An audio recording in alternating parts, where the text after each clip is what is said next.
Hello, ladies and gentlemen, I am Admiral Ellis, and welcome to episode number, drumroll please, 97 of Under Construction.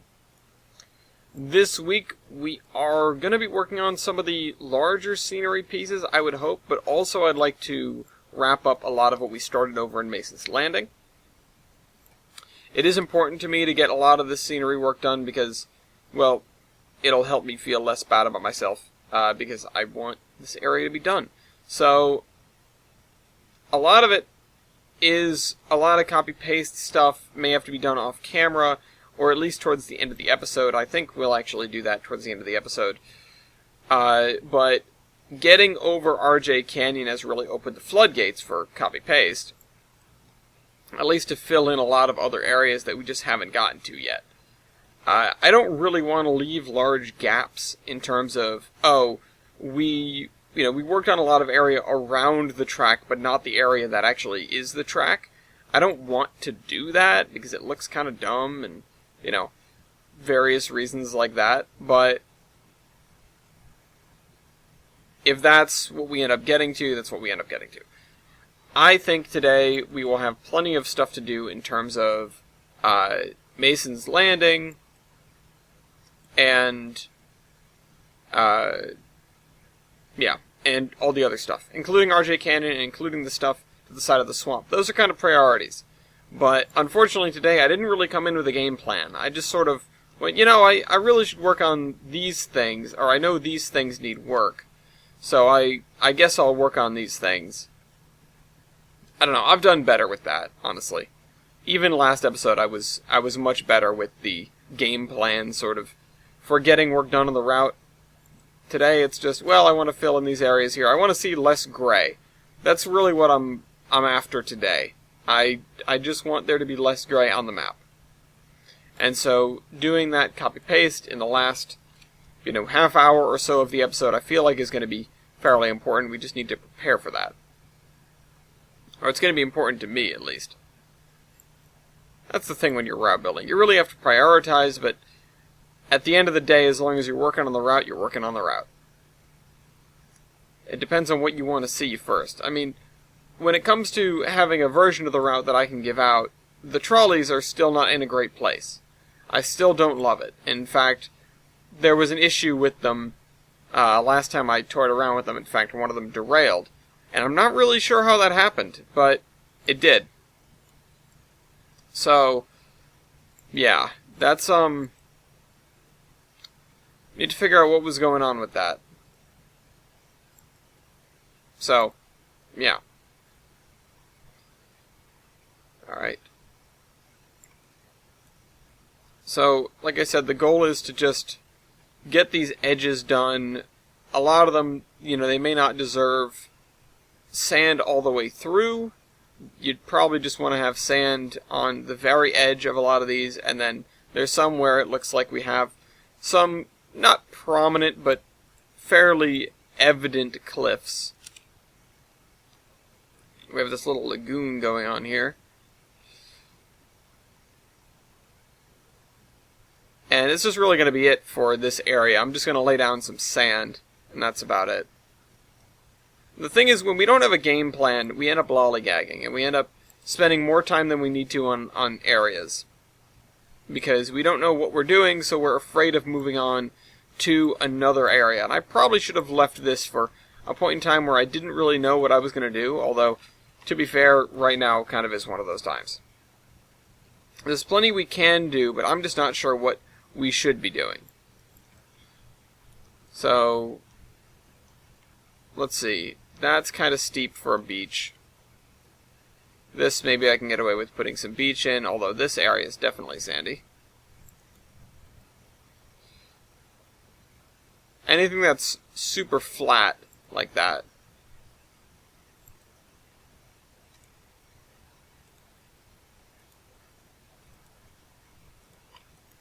And I'm sure we'll end up coming through here and doing some of the stuff over a little bit differently once we get down to it. And honestly, I should probably be looking at places like Buzzards Bay and that sort of thing for areas that are at the very least reminiscent of what we've built here. This is a very, very narrow strait, but it, you can see areas in real life that are reminiscent of it, or it is reminiscent of them, I suppose. Art imitates life, I guess. Or life imitates art. Don't know. Let me, while we're here, turn that down and do that to stop the Z fighting. And that. Yeah, I really want to make sure we don't have any Z fighting. Even over here where nobody's ever going to be looking, I want to make sure we don't have Z fighting. This area is as important as virtually any other. Although, in terms of areas that matter, I really like the way Mason's Landing is turning out. I really, really do like it. Yeah, it's all pretty flat.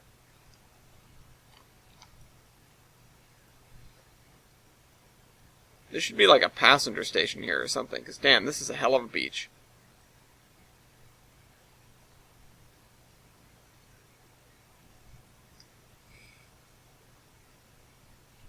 It really is huge. Oh well. This area is all owned by the sand company. The sand and gravel company. Okay.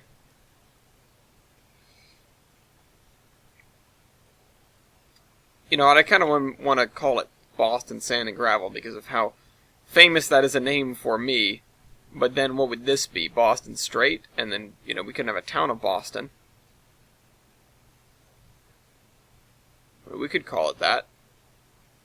I wonder where the name Boston actually comes from. I know the American city is named after the British city of Boston. But I don't know where the name comes from before that. So, I don't know, maybe that's worth researching. I really like the etymology of words and of names and stuff like that. And, caring about that sort of thing, especially when you're building a route, it really adds a lot without too much effort, actually. You can have you can name a place after a terrain feature like Doe Cliff, meaning two cliffs. Fairly obvious, or you can just have a place that's named after something else, you can have names that the places that they're assigned to, it really doesn't necessarily make any sense. It doesn't have to make any sense.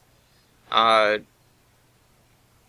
sometimes you'll get names that are holdovers from the past, If you have a place called like Appleton or something, but there aren't any apples there, but there used to be a huge orchard or a huge apple grove way back when, that makes enough sense, So, I've said like 5 times in the past 30 seconds. What if you guys don't know? What if I'm just saying and you guys don't know? I'm actually going to work over here. So, ever since we came over here, whoops, wrong paint. Wrong tab. Ever since we came over here the other day, I've been thinking about this area because it needs a lot of work, and it is fairly major, and it bridges a gap between the scenery that we've done and more scenery that we've done. Like, there aren't too many areas left that we have, aside from, the entire gray area of the VMR mainline and the GE mainline. Aside from the areas that are huge, there aren't any smaller areas that are basically areas that bridge gaps between big things that we've worked on. So, otherwise it's a few miles at least between things. Aside from, I guess the cow pastures are different, but they're kind of in a different category because we just smothered them in green grass and called it a day.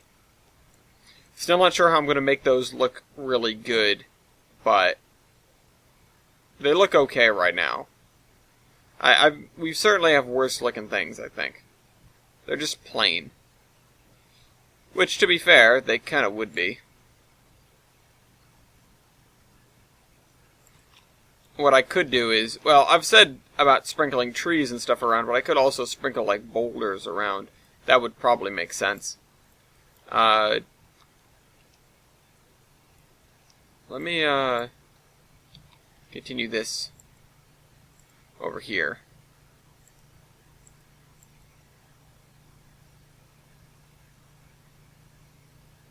I don't remember which texture was going to which kind of terrain feature, so I'm just going to use this right now. Oh, you know what? Yeah. I don't think that was right, but we're going to use it anyway. So, we're back in the groove of doing this, I guess.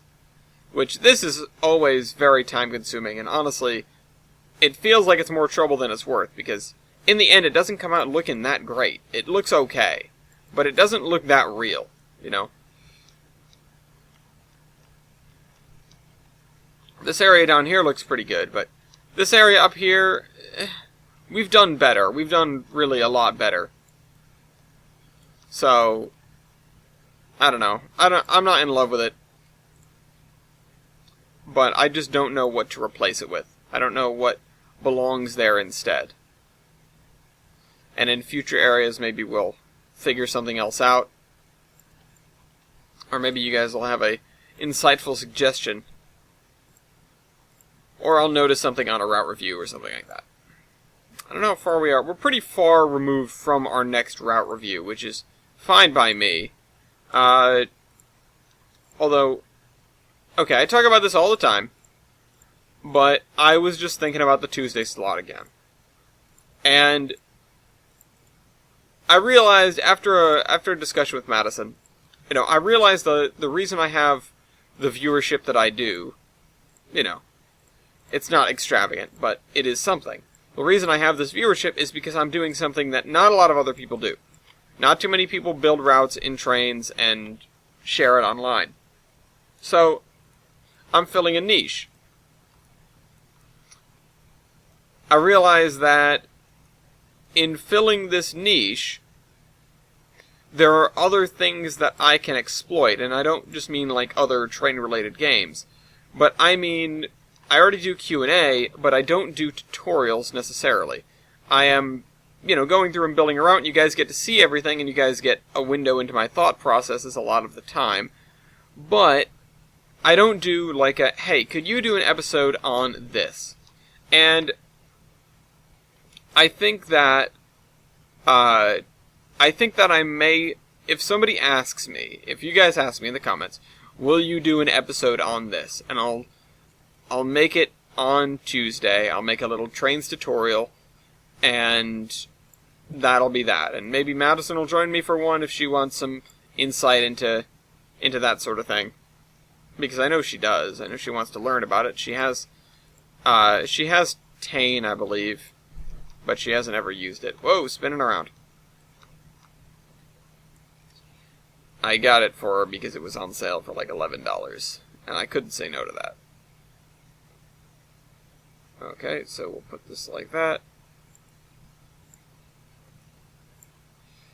Honestly, a lot of it I think just deserves to be a flat texture with some grass on it, and that'll hide a lot of the imperfections.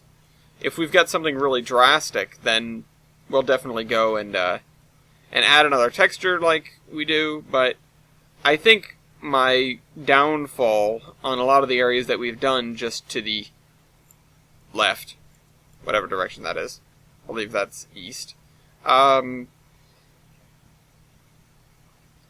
lot of the things that led to the fact that it took forever and the fact that it ended up not coming out too good is because we were trying to do too many things. Not just at once, just in general. We tried to have too many textures and too many different sort of feelings on in the same area. We were doing like 3 or 4 at least, and generally you're gonna get like 2. At least I feel like. Or, at the very least, we could have done it better, and they probably should have been closer together in terms of what they looked like. That's definitely something to say, something to think about. Because right now, there's a pretty big disparity between what a lot of the things look like, and that's not right. That's not right at all. You don't generally have that much variety in a small place like we're working, like in where we're working. I should have just this grass, which will occupy basically everything, and then this, which will occupy basically everything else, where the grass would not grow. I'm absolutely in love with this texture anyway, so I'd like to use it wherever I can. Also, this does not look at all like its thumbnail, because the thumbnail appears to be broken. Part of the reason for me wanting to clear out some of this area, or at least feel like more of it's done, is because I really would like to move to 2019. In 2019, it's already July. We are more than halfway through the year, and there really is no end in sight for me, which I don't like that. I had pretty high hopes for what we would get done this year, and just in general, not just with Tolbrand, but I had pretty high hopes for what we'd get done this year. And unfortunately, all that's fallen by the wayside with job and with house and with everything like that, I don't want to say goodnight to any of my projects. Tolbrand, the Horseman, the channel, any of that stuff. I don't want to put them down. And hopefully I won't ever have to. But things go so slowly when, it's just you. And you've got also house things to take care of. Speaking of things to take care of, over on the couch behind me is Depression the dog, Oliver. He is asleep, because that's all he ever does. He is visiting for the weekend because my dad and stepmom are away. They're out of town. And so I have the pleasure of dealing with this poor, depressed animal. Which, he's been fine. We got him yesterday. We gave him some food. He stayed in his crate in our room most of the time. Our room is not air-conditioned, so he didn't really want to be in there. He had sort of a warm and rough night, but so did we. We only have 2 air conditioners, and one is in the living room, so that we can cool the place down when we have guests, and the other one is in the game room so that I don't die. It's blowing on me right now. And this computer, as evidenced by last week's episode, produces a lot of heat when I'm playing trains. So, it tends to be that if I don't have the AC running at least to a minimal extent, it gets excruciatingly hot in here while I'm recording. Or even just playing anything. I can keep all the doors open and the one window that's free. I can keep those open all I want, but they won't save the day. And I don't like to keep the doors open either when I'm playing, because then I just make a lot of noise, or when I'm recording, because other people make a lot of noise. I don't need that necessarily. We don't need that in the video, they don't need to hear me. Anyway. About being respectful. So, I am going to do my best to fill this in here. In a timely fashion. Let's get as much of this done as possible. We might end up being here like all day, which isn't really what I want to do. I want to work on Mason's Landing, but if this is where we are, this is where we are. I just spend more time working on it behind the scenes, really. I need to make some time for that, but it is what it is. The thing is, if I do tutorials, if I can do some of them on Tolbrand, I probably will. But on the whole, they probably won't be on Tolbrand. And eventually in the future, I say this all the time, when I run out of Zombie Train episodes, and I will likely have compiled a list of questions if you guys ask them, for me to do sort of basic tutorials on. And I will go through those on Tuesdays, and if I have a Tuesday where I don't have one, then I'll just make another episode, another 2 hours on Tolbrand, which works great for me. So, whatever I can shoehorn Tolbrand into, I'm happy. The more work I can get done on this route, the better, especially before the end of the year. At the very least, and I know this is a fairly low bar now, but at the very least, I want to have this section of the route done before we move on. And that does include Doughcliff, but I will let it go if I have to. I don't want to have to let Doughcliff go in terms of getting the work done on it, because it is in this section, it's part of the Valley Line. Technically, you could say we've done 2 sections, because or even 3, really. That's why this has taken so long, because there's the Gilson Eastern section, the VMR section, and the Valley Line. But still, it's not ideal, the amount of work that we've gotten done on this route so far. It could be so much better. Absolutely could be so much better. So I'm going to lay down this base coat here. Just as much as I can without making it look ridiculous in terms of the slope that we're on. And also the fact that we've got some really rocky looking terrain here. And doing this over that will probably be a little poor looking. So, give me this. Also, I do have trouble with my CPU maxing out when I'm doing this. So, that's my bottleneck at current. Mason actually has some replacement parts for me, which I'm very appreciative for, but I'm not sure if I'm going to use them in this computer or something else.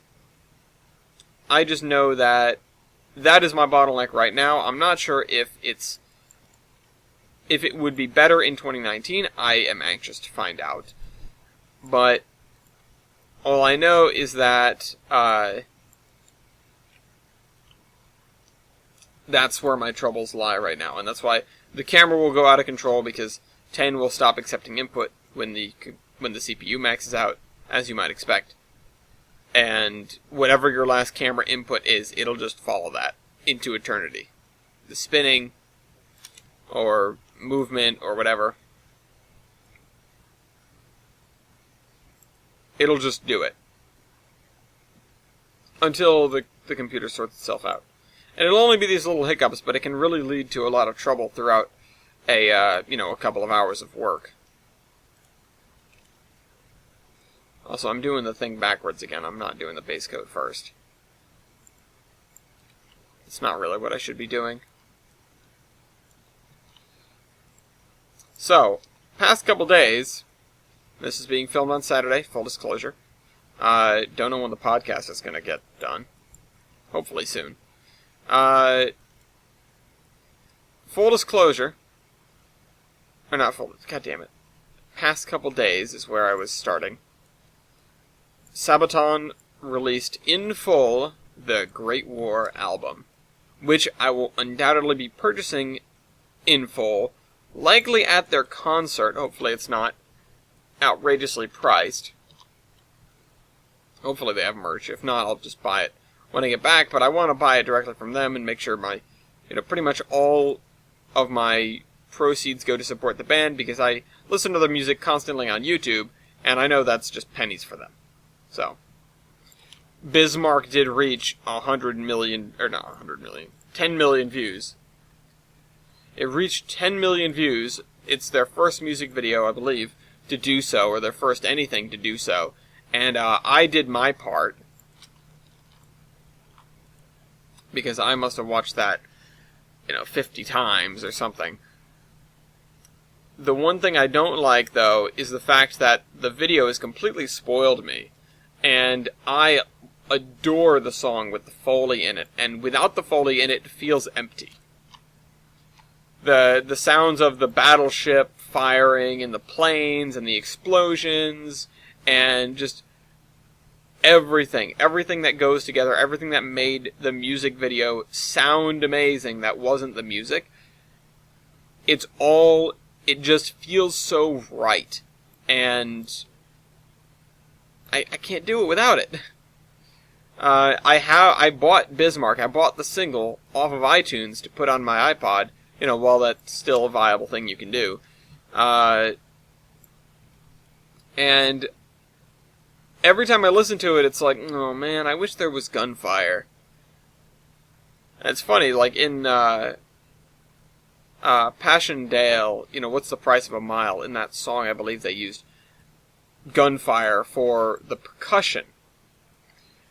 And that's awesome. But it's not the Foley, and the Foley is what I'm talking about. All the sound effects in the music video. So, that's what I miss. That's my main complaint over Bismarck. But of course the complaint is not with the now 10 million view music video, because the music video has all those awesome sounds in it.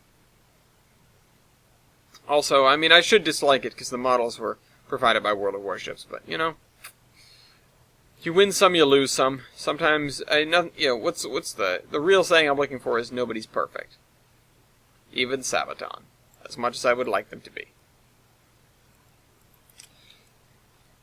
They make a lot of good songs though, and in fact, they released the Great War album, and I listened through it at work probably twice. Twice all the way through, and then I cherry-picked some other songs to listen to. And I have my two favorites that I didn't know about before. And they are Devil Dogs, which, God, that song's good and just feels so American, hell yeah.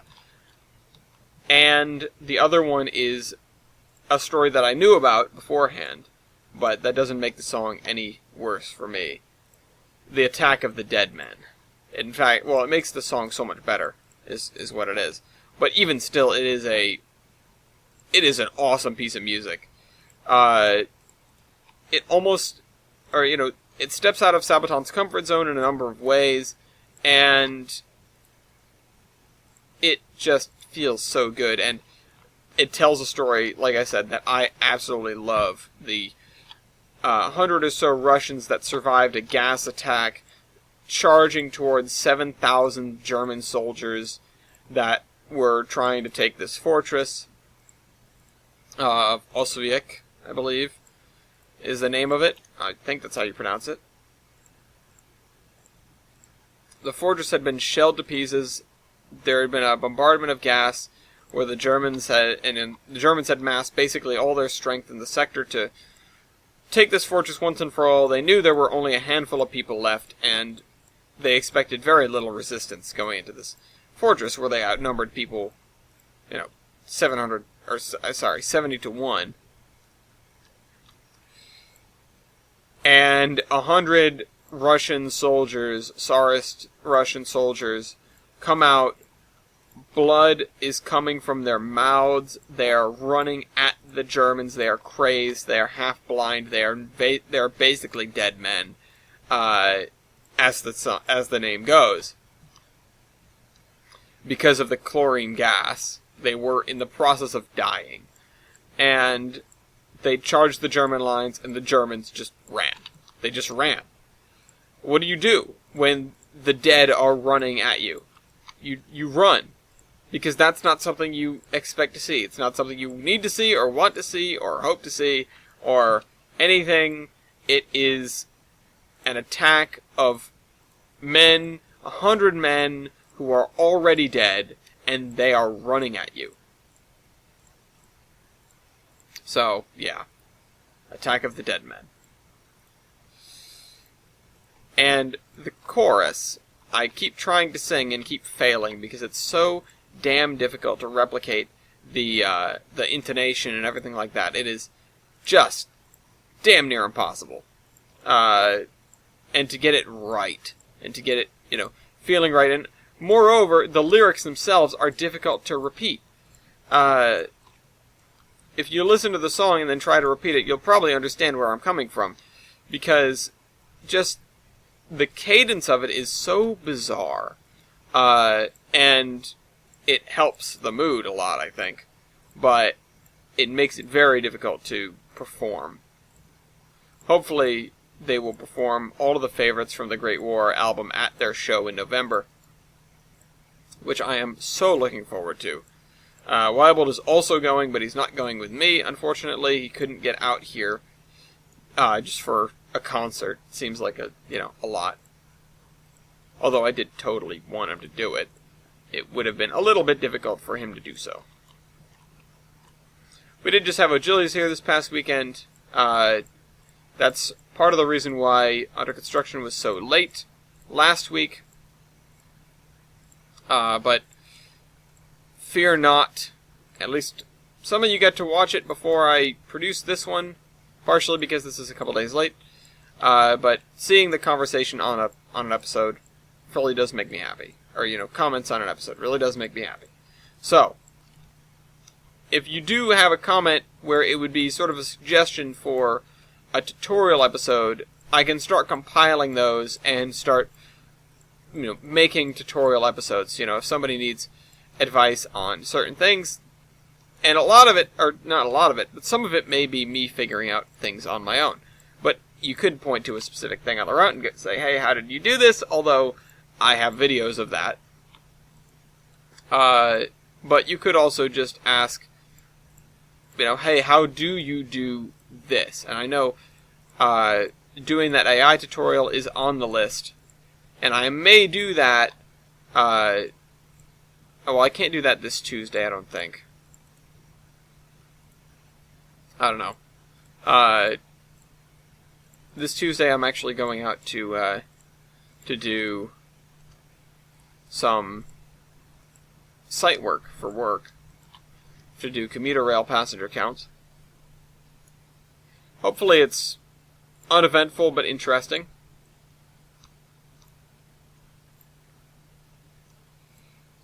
Okay, so give me this. Let's continue shoring up this side.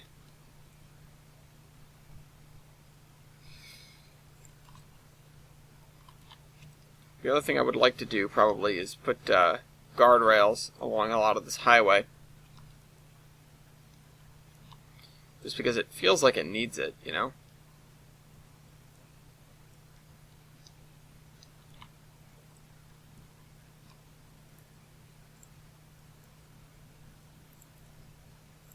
This is Oz gravel. It's what the gravel's like in Oz.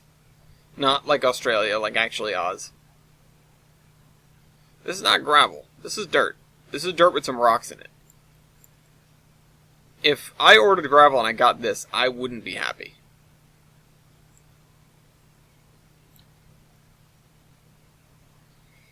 Okay.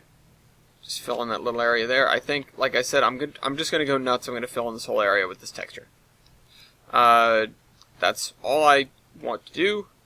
It's what I think we need to do just to, 1, expedite this work, and 2, sort of get away from the 5 textures and different grasses and everything that we've been doing, because I don't think it's been working out for us. Aside from the fact that it takes forever to get anything done, it doesn't end up looking as good as I would hope. That's my takeaway. If you guys disagree, feel free to say so. If you have any suggestions, also feel free to say so. I'm always, always, always open to suggestions. Even if I don't like them in the end, I'm still open to them. Also, if there's a specific area of the route that you want me to work on during under construction, you can say that as well, and I will. I will head right on over there at the beginning of the episode, and it can be even be an area that is quote-unquote completed. If there's something that I missed or something that needs more detail, you guys can say so, and I'll go do it. Of course, it means you're going to be watching me do it, so if it's something boring, maybe don't suggest it. Because I could see people saying, like, maybe not necessarily could see this happening, but if somebody were to say, like, oh, you should put fire hydrants in Olive, I'd be like, no, maybe I shouldn't, actually. Because that's a lot of work for basically no return, and it means we have to go back to Olive, and I'm sure Olive will love it if we just come and visit. My computer will love it too, is really what I'm getting at there.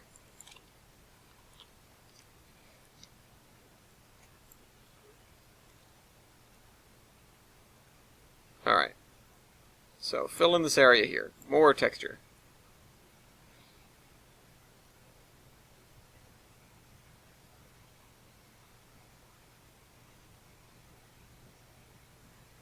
And that's all that texture down there, so let's just overwrite it with this.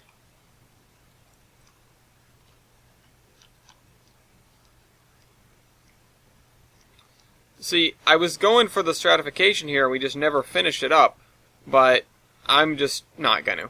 I'm not going to bother anymore. It's more important that we finish it up. This area is getting farther off the beaten track, and it's just more important that it's not gray than it is that it's perfect. And even then, like I said, what we had is far from perfect, and I liked it as a concept, but I didn't really like the outcome. So we're just going to do this, and if we have any steep cliffs, then we'll add the other texture and call it a day. Having just a basic texture with some grass on top of it, I think, is the way to go in a lot of situations.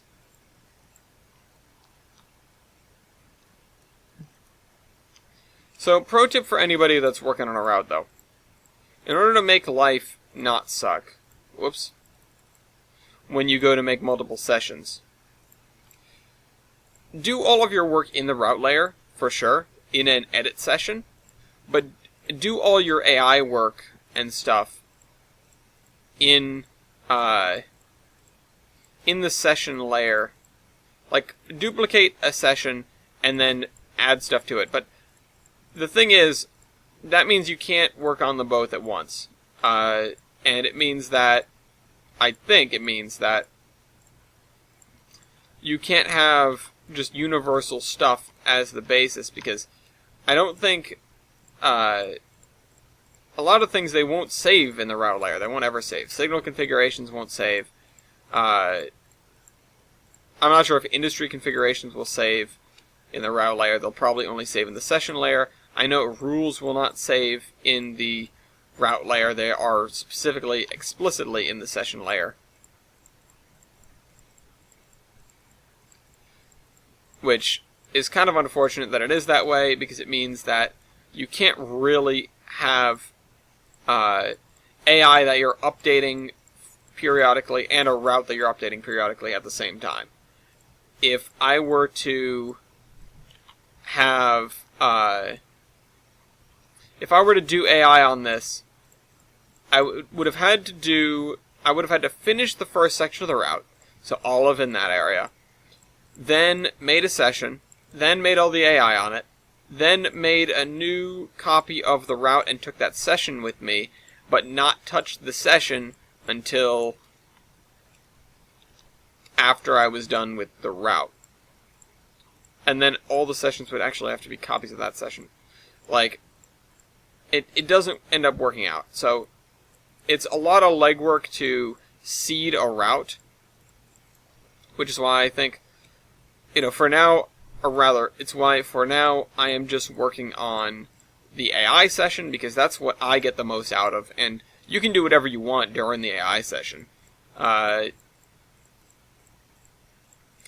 deleting all the AI and just leaving trains scattered around is, it's simple enough. I probably should have started it at,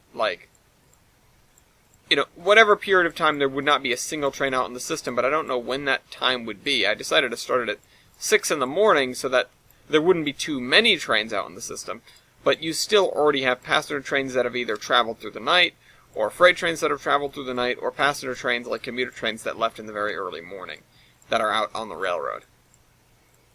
But I do really like where the AI is right now. Aside from the trolleys being a pain, I've had a lot of breakthrough with thems. I've had a lot of breakthroughs with them. And, we might be seeing a change in the trolleys sooner or later. I just need to get them to go around more than once without having an aneurysm.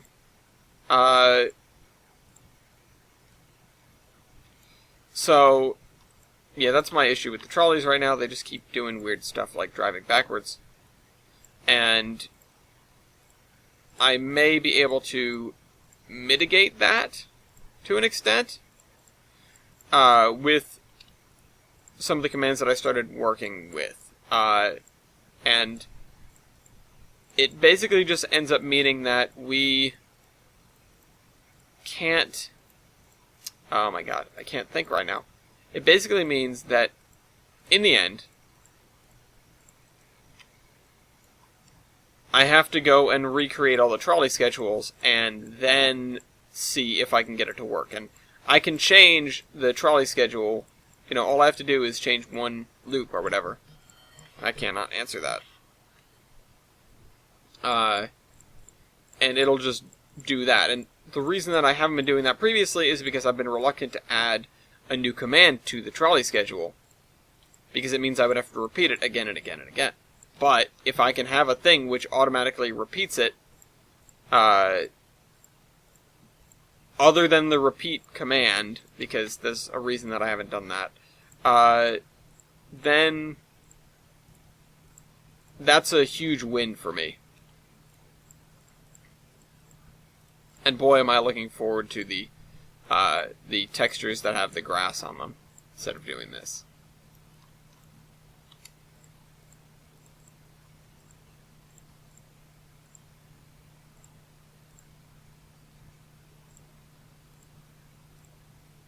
There we go.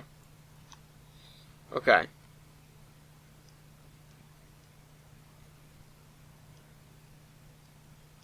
No, we don't have the bushes over here.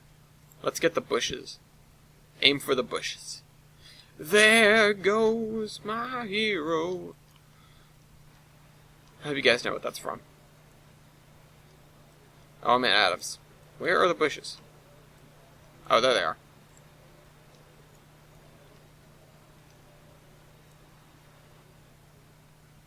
Wait a minute. Oh, shucks, we have to delete a whole butt-ton of trees, huh? Yeah, we do. I totally forgot about that. Oh, whoops, wrong thing. I gotta delete all these trees. I was like, wait a minute, isn't this supposed to go all the way to the water? Yeah, it is. It is, and I designed it like that, and I even tried to build it like that, and then I forgot the next step. No, move some stuff for me. Up into here for a minute. If we delete an extra tree, if we delete one too many trees on the edges, at least we've got plenty of spares. I wonder if I dragged a tree all the way from here to like the other side of the map, if the game would disagree with me. Okay, keep going. That's some grass there. Oh man, let's clear cut. Yeah, F the environment. Okay.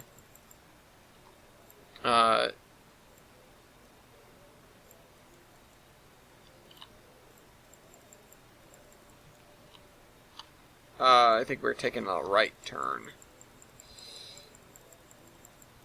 Damn, I really thought this area was done. I was wrong.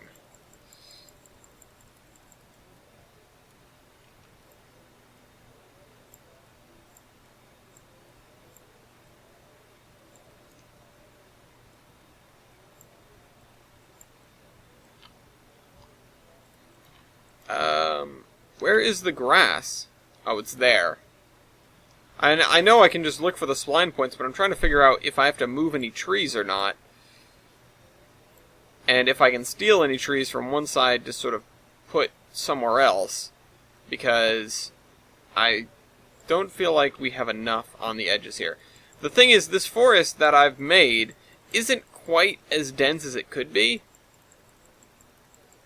Kevon's is far, far worse. His old Forest of Death, which I'm not sure if it still exists. But he does keep working on that route. Kevon is like a model...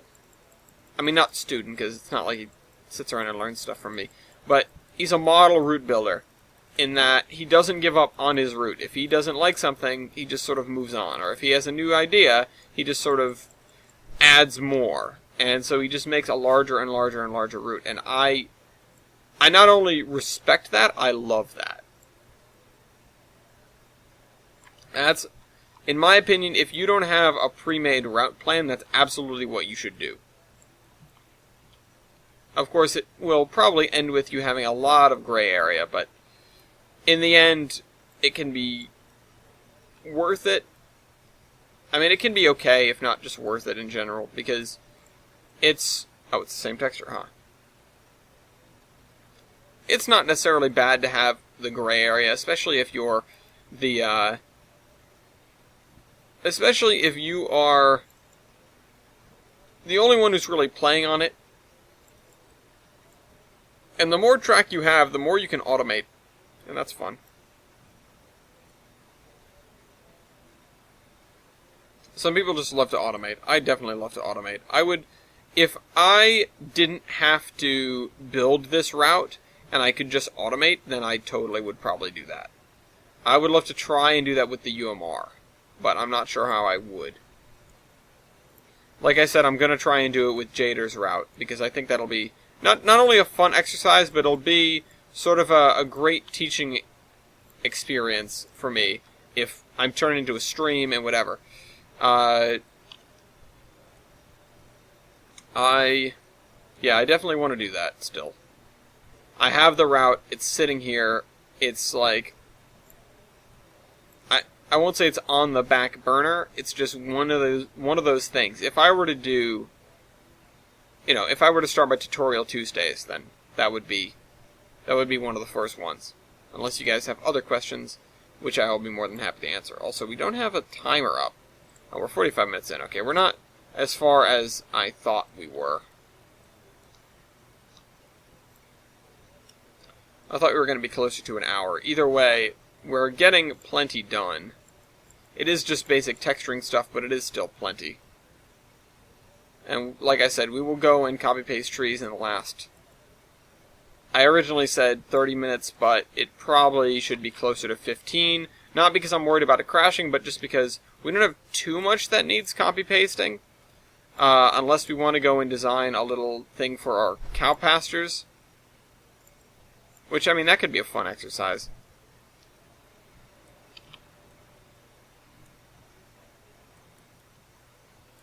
Oh, spin back around, damn it. I had no control for a moment there. Give me this. Okay. It really doesn't matter if this looks good or not.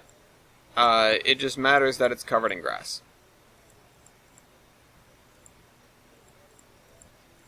So it's absolutely not where I clicked. Okay, so...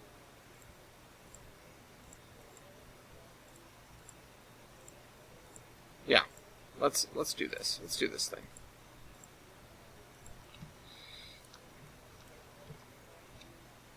Now, typically when I'm doing grass or when I'm doing spline anything, I try to make sure that the stuff I make isn't parallel at all. I try to make sure that when I'm going over an area, I spend a lot of time going in random directions to make sure that it's difficult to discern that there is a pattern to the grass itself, and just to make the actual, the whole of the grass completely unpatterned. There is some grass which it tends to look like half of it's in sunlight and half of it's in shadow, and when you line it up all next to one another, you just get this checkerboard, or this, these sets of stripes. And that's no good. That's not what you want to see, because that makes it very clear that it's not real. Not that anyone's under the impression that this is real life, but you want things to look like they could be. Kevon posted a picture of a house the other day. I think it was Kevon. Taken in Trains 2019. And it took me a minute to realize that it wasn't in The Sims, first of all, and also that it wasn't real. Like, at a glance, it was totally... you could totally pass it off as real. Speaking of things you can pass off as real, right? So for a long time we made jokes about the Allagash Railroad. And the Allagash, if you look it up, is a stupendously well done model railroad run by a guy in Maine. It's just in his basement, or he's in New Hampshire maybe. The Allagash itself is in Maine. Or, well, I should say Allagash, not the Allagash. The Allagash is a fictional route, and there are plenty of pictures taken of it where you could easily believe that it is not a fictional railroad.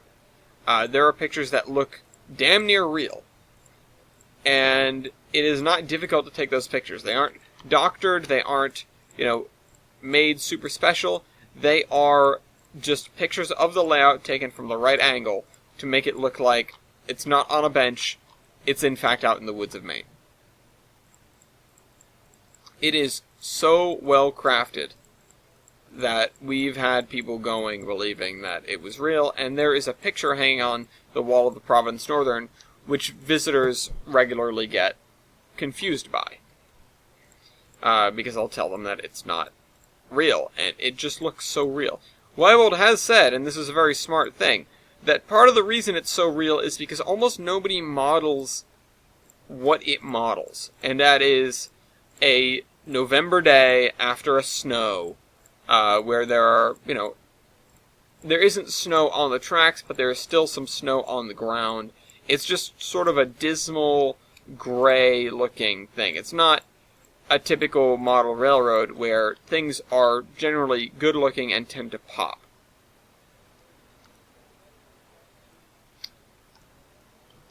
Also, yeah, I think this is okay. The brown gets a little bit far from the trees down here, which is something that I was concerned about. But we can just fix that pretty easily.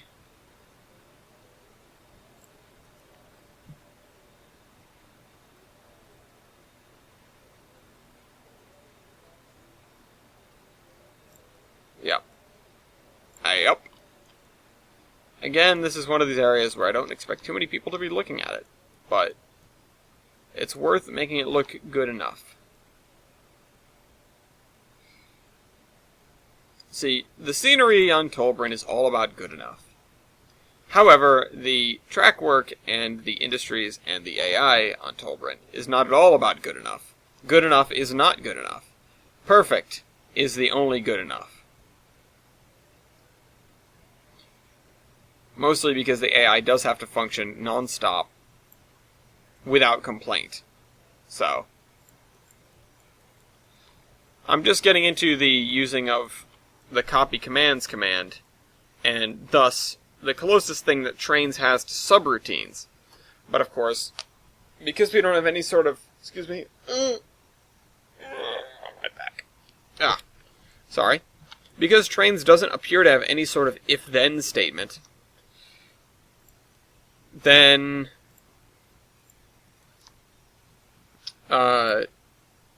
it's kind of difficult to get them to do anything like that.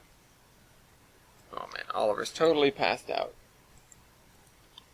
He really seems to be enjoying his time here.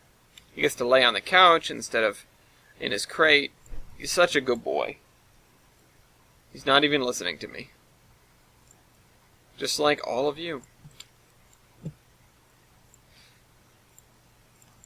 Anyway, Achilles has gotten hooked on the Boston and Maine, which makes me very happy.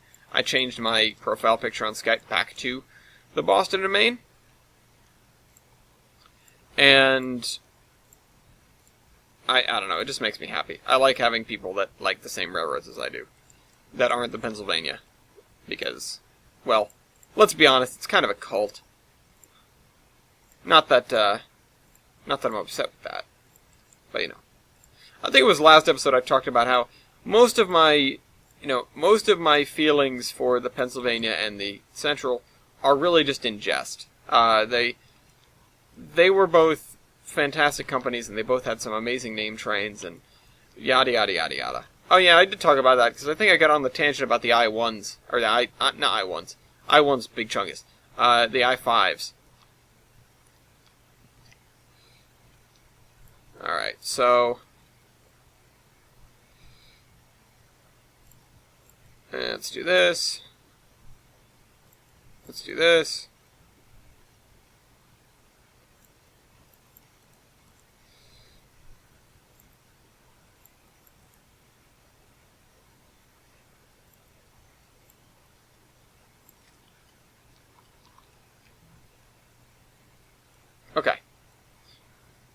continuing with the cliff edge stuff down here. I don't want to spend forever down here, but like I said, I feel like it's important to do. Let's see. I don't think we'll be able to fill in this whole area today. It seems like a lot of work, but we have filled in a lot of area in a relatively small amount of time. The other thing we need to do is when we're done with areas, we need to go through and use the fill tool to make sure that we do in fact fill up the areas, so that there aren't any areas that have just a little hint of yellow grid poking out from underneath the texture. That's something that I don't want. That is something that we should strive to rectify by letting the game fill in everything that isn't completely full with some sort of, probably just dirt, so that it doesn't stand out at all. Because a little bit of dirt somewhere isn't gonna surprise anybody. And especially if it's like under buildings and whatever, then dirt is even more in place. Instead of out of place.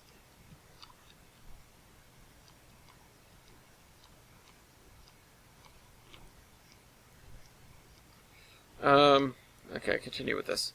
I can't pause. I shouldn't be stopping to go, when it is pretty clear what I have to be doing. It's just me wanting to be lazy. I cannot be lazy here. This is under construction, and this is Tolbrent, and this demands my entire life. I wish I had more time. I wish I could in fact give it my entire life. I had a dream where, oh god, what was I? It was just a dream where I had way tons of money for something. Oh, you know what? Oh, it's so friggin' bizarre. Because there were two things that went along with it. So I took a flight somewhere, and there must have been some sort of sweepstakes, and I won, weird number, like $3 million in change. $3 million and then some extra. And also, like, a butt ton of baby turkeys, which is such a bizarre thing to like, have, A, in your dream at all, and B, just to have one. And so I was like, well, I gotta do something with these baby turkeys. I guess I'll, like, buy a plot of land and make a farm. But I wanted to spend my $3 million on, like, things that I wanted, but I felt an obligation to the baby turkeys. Because it was like, well, maybe then I can have, like, a turkey farm, and then make money off of that. But that's a lot of work. I don't know. I don't know how much $3 million would really help you in the turkey farming business. And even then, I didn't want to, in the dream, I didn't really want to, like, go far from home, so I was like, okay, maybe I can get a plot of land, like, out in northwestern Rhode Island, like Foster Gloucester area, but Rhode Island was never that great for farming. The Native Americans certainly did it, and the Pilgrims did it, but, like, New England in general, there's a lot of rocks underneath the dirt, but it's not like I'm trying to farm crops. I just need to have turkeys. I need to give them a place to roam around, but, like, the turkeys, like, I didn't even know if turkeys flew. I was like, do they have to be in coops? Like, what do I have to do to farm turkeys? I don't know why I didn't just go with okay, I'll just get rid of the turkeys and keep the $3 million. And then some. What'd I do with $3 million? Well, you think about it, right? You could probably get somebody that would let you, you could probably invest in something, right? Invest in something that would give you a return, and you could have, like, a return throughout the year of, of a solid amount of money. One of the guys at the Model Railroad Club was telling me about this, how he has shares in these different companies, and the dividends pay out at different times of the year. So he has, like, a steady income on top of, well, he's retired, so on top of Social Security. He has this steady income from the dividends being paid by these companies. Which I was like, well, that's pretty smart. I'd love to do that in the future if I have the money to do that. I have like a 401k that's building up, but that's not altogether all that much. So, it leaves, it's not that much yet, I suppose. But it really does leave me, like, scratching my head, like, how do I secure myself in old age if I ever make it there? And also, what do I do with $3 million and a bunch of baby turkeys?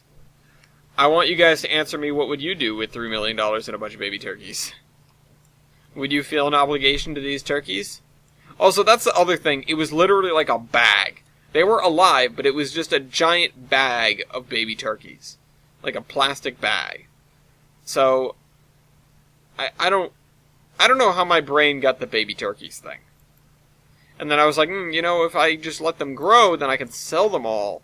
But I still need I can sell them all at Thanksgiving or whatever. But I still need a place to keep them. I don't know. We should make a turkey farm out here somewhere. That's what these other farms can be. Not dairy farms, just other sorts of livestock. I remember I wasn't sure if I wanted to do livestock. But that's probably the smartest thing to do. I don't know why I didn't just fill this in with this.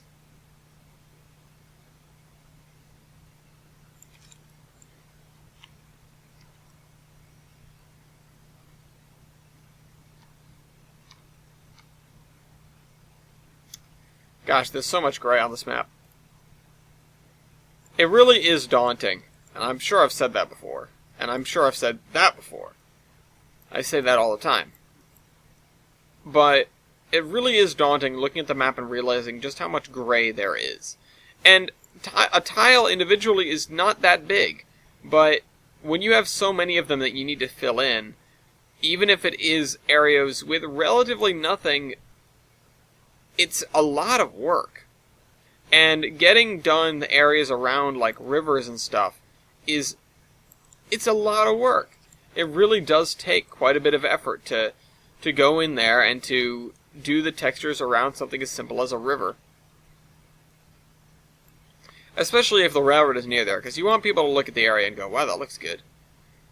I don't want to skip in the middle of nowhere. And the thing is, when you have a few things that look relatively good with one another, one spline that you really like, or, whatever. One spline that looks overly good, one or two or three textures that, when paired, they look really good together. You can get some pretty nice looking stuff out of not a lot of effort. But it still adds up over a great distance, over, 15, 16, 17 miles of railway. I don't know how far it is from the Great Doe Cliff Bridge down into the station in Olive on the VMR. I do know that it's probably about 18.5 miles by the Gilson Eastern. And I'd like to drive a train, that distance, maybe myself. Maybe once I'm done with this. But that's a lot of stuff to do. And honestly, so maybe I could drive a train, right? Maybe I could,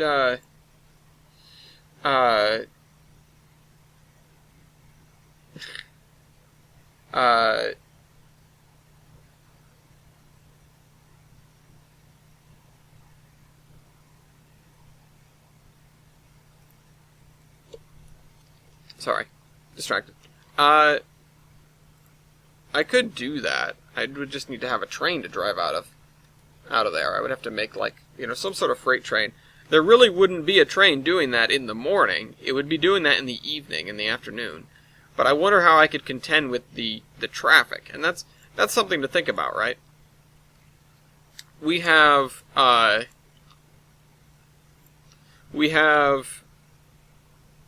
route. We have a lot of stuff going on the route, and some of the routes, like the VMR right now, is kind of pushing capacity. If I try to add another train to it at the same time of day, I would have a bad time.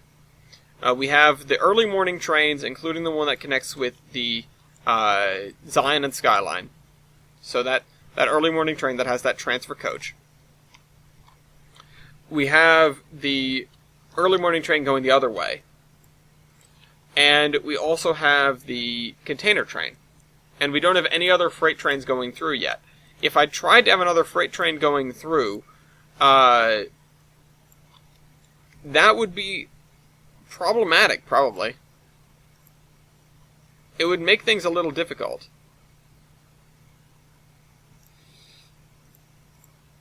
Alright, so...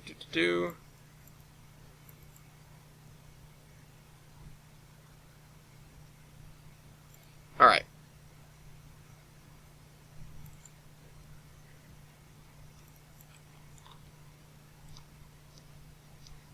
I should probably get down to business with the grass here sooner or later, huh?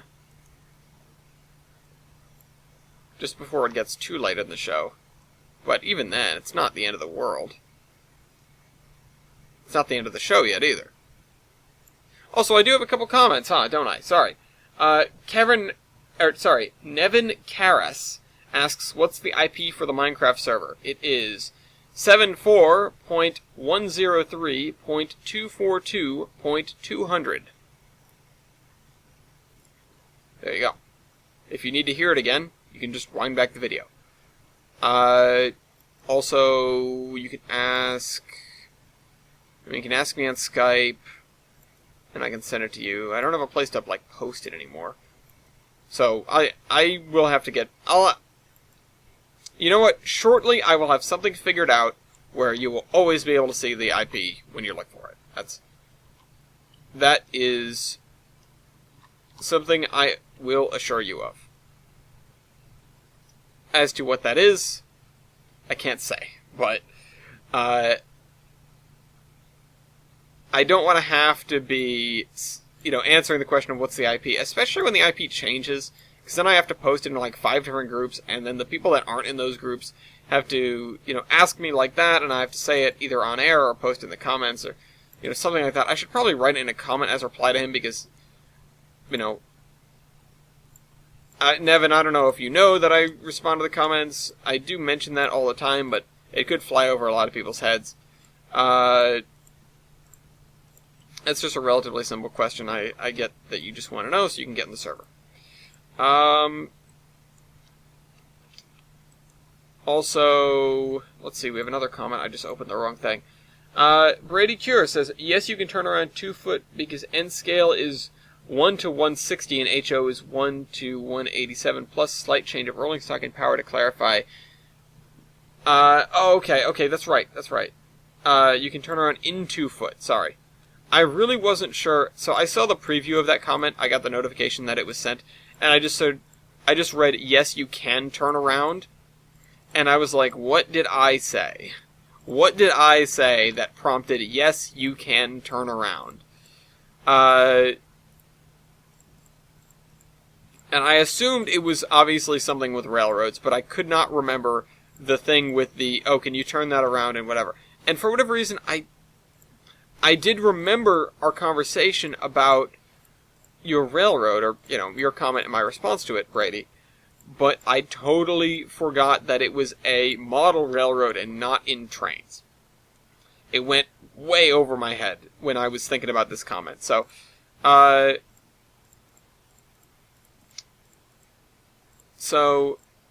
yeah.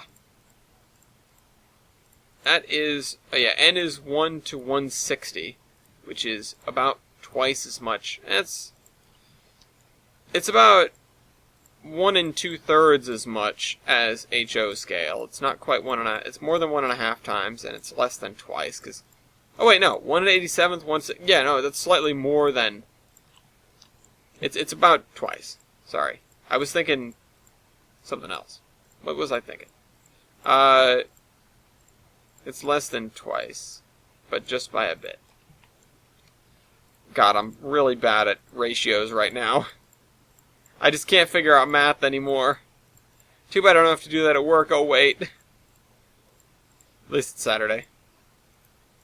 When yesterday ended and Madison and I, met up after work, she's like, oh yeah, and, it's Friday, blah, blah, blah. And I was like, oh, it's Friday? I forgot. I just totally forgot. This week was so wacky. It felt like Monday on Tuesday. it was just weird. Like, I blocked out the existence of Monday. It felt like a different week. It was just plain bizarre.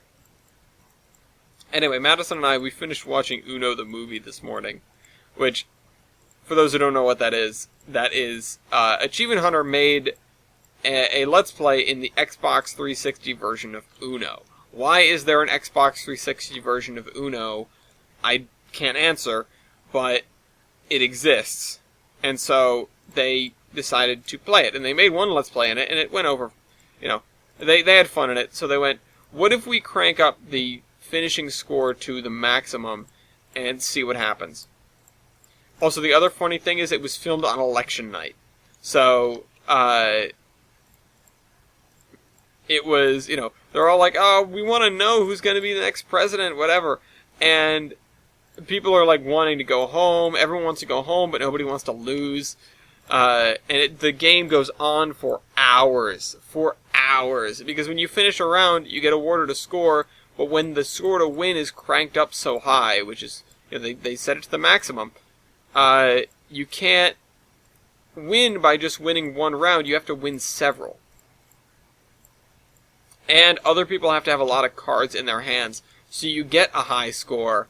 And so if everyone has only a couple of cards and the game ends because somebody wins, then you don't get a lot of points and you have to go again. The most somebody got in a single round was like 250 points. Which you can win, that's, you could win with two of those kind of wins, but the odds of one person getting that many points twice apparently are fairly slim. And so it became the longest Let's Play. I think it still might be the longest Let's Play they've ever done. And it's called Uno the Movie. And it has its own page on IMDb. Awesome. Okay, so continuing on with the grass here. I still think we need some sort of shrubs or something. Wish there was like a speed shrub. Is there a speed shrub? I don't think there is.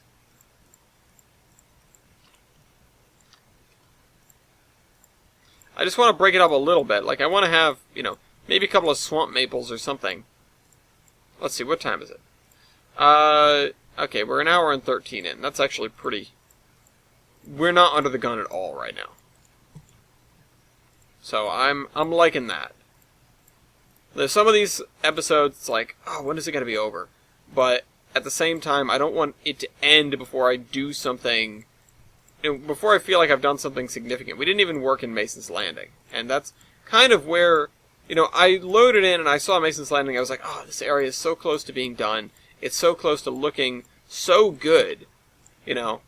I just need to get in there and finish it. And then I wandered over here and went, yeah, but this area really needs work.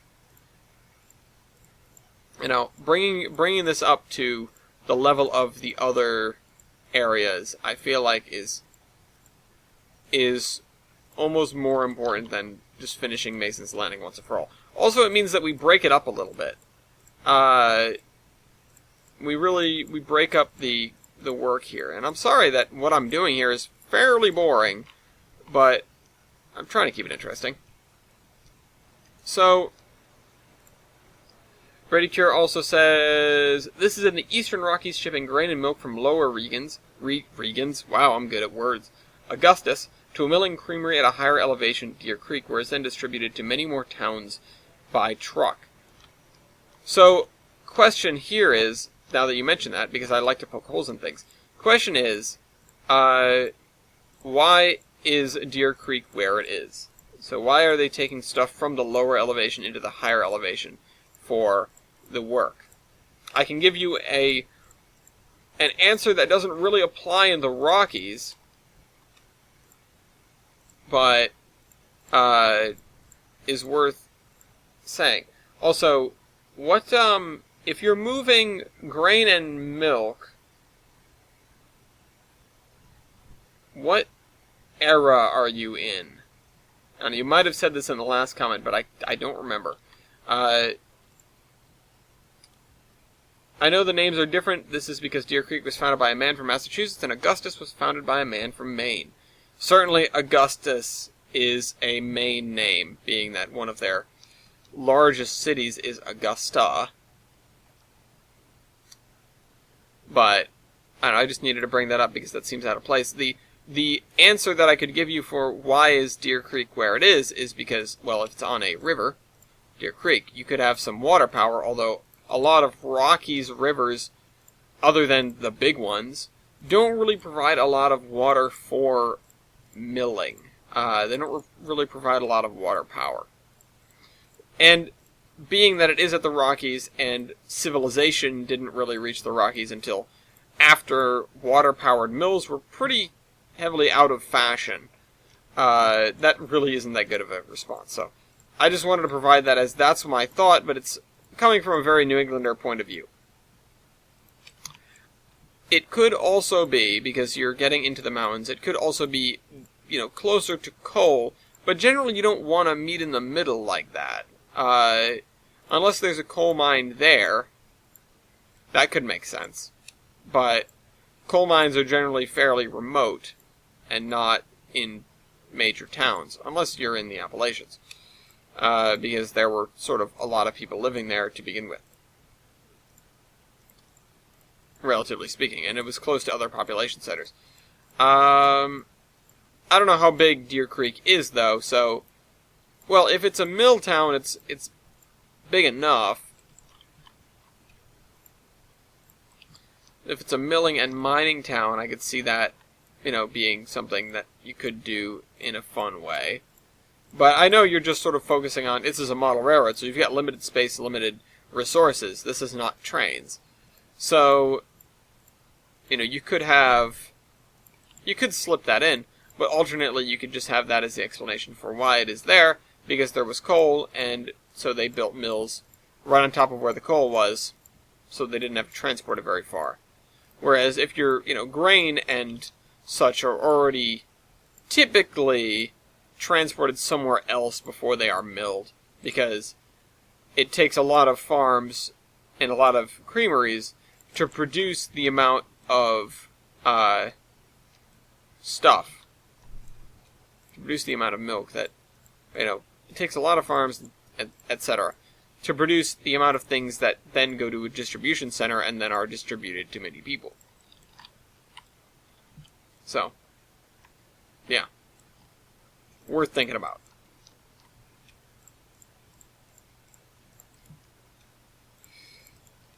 Again, if this was trains, I would have a lot more suggestions. But you have, like I said, limited space and money and time. Well, time is a constant. Space and money to do those sorts of things. The more you want, the more scenery you're going to have to do. Also, the more rolling stock you're probably going to need, and so you drive the cost of your railroad up. And models are models. Take advantage of the fact that it's something that you can get hands-on with, but it's not trains.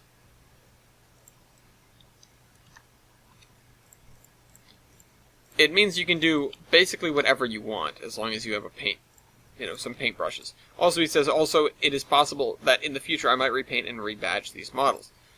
Which is exactly what I mean. Now, you can do that stuff in trains, but making things like buildings and such, it's a lot harder if you don't know how to 3D model than it is just to get some cardboard in real life. You can get away with a lot of buildings being cardboard and stuff. Alright, so this looks pretty good and gloomy. Yeah, I'd like to get some trees on land. Again, like some swamp maples and stuff like that. That would probably be good. Alright. We're going to go to Mason's Landing. Also, I had an idea for an abandoned little stretch of rail over here that would go to the other farm. Or at least an out-of-service section.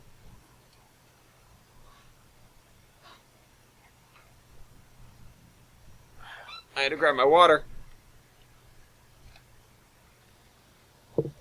And and not disturb the dog. Oh, he has been disturbed. He opened his eyes, he's looking at me. What a good boy. Okay, so we're gonna need a lot of gravel for parking lots and stuff around here, so let's grab this. This is good gravel for that.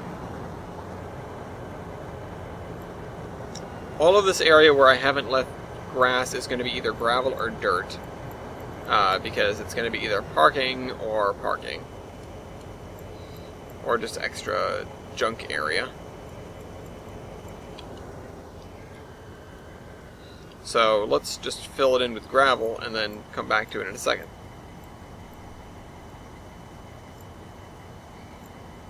Oliver is depressed. He was a rescue and he's always been depressed. Because he was rescued. Okay, so is that in English? Yeah, American Legion Post. Okay. I honestly couldn't tell. I glanced at it, I thought it was in Cyrillic or something. Although this side is going to be grass aside from a small section like right over here.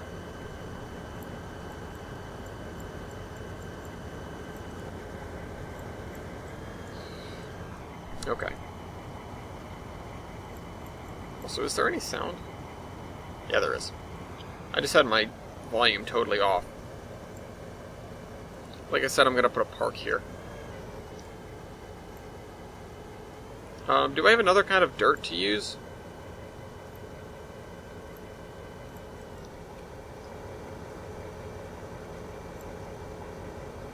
No, I guess we're just using this for now. Or is this? Yeah, this is what I thought it was. I thought we had another kind of dirt. I thought I was using not this as ballast.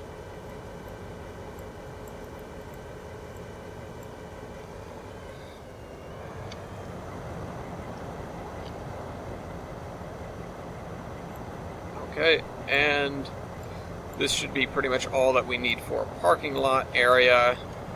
Most of this is parking lot now, but that's fine by me.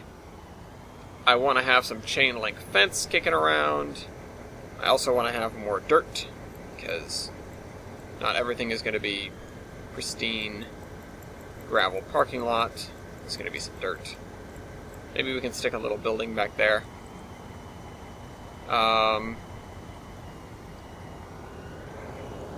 Maybe behind these buildings as well. Some dirt.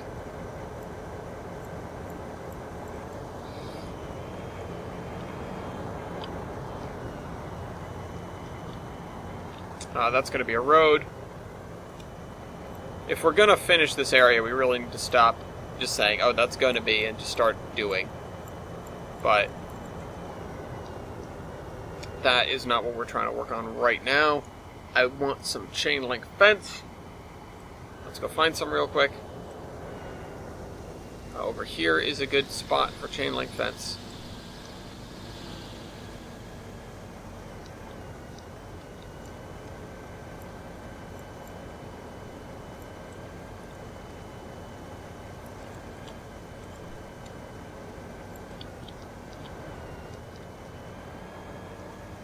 Just to separate it from the grass.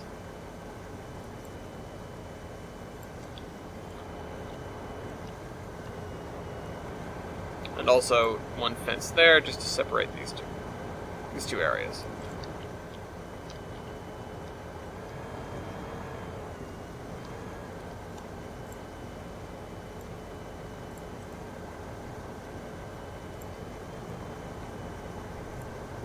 Alright, there.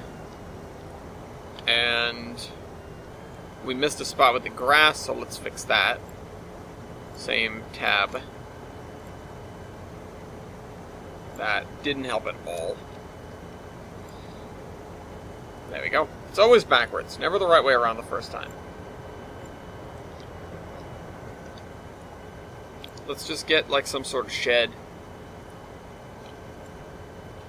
Like Oliver does all over everything. Oh, he's awake. Hi.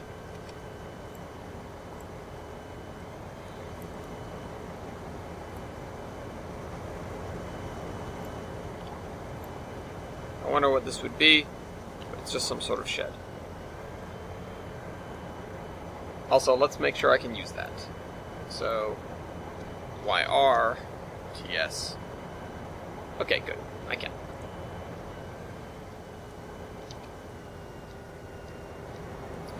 Let's get some other kind of fence in here. Something that seems a little bit more kid-friendly.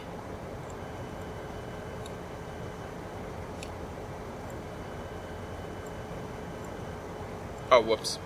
Didn't really mean to do that.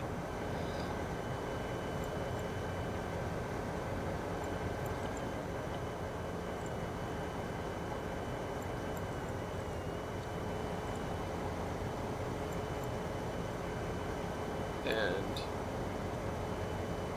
there. Also, we've done this completely backwards. And the, yeah, that's not good. We have done it completely backwards. The fence all faces inward instead of outward. It's not the end of the world, but it could be better.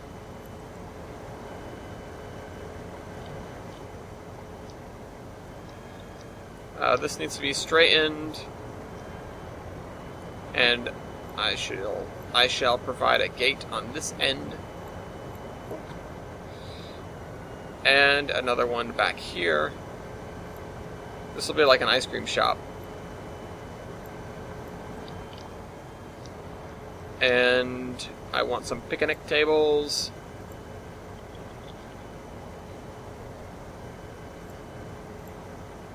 Picnic tables. I want them all to be the same way. And I want them all to be this way in particular.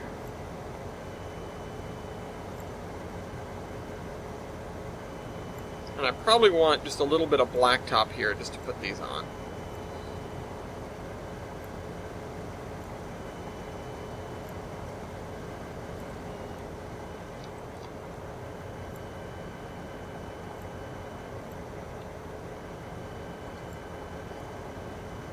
Okay, we'll call this blacktop.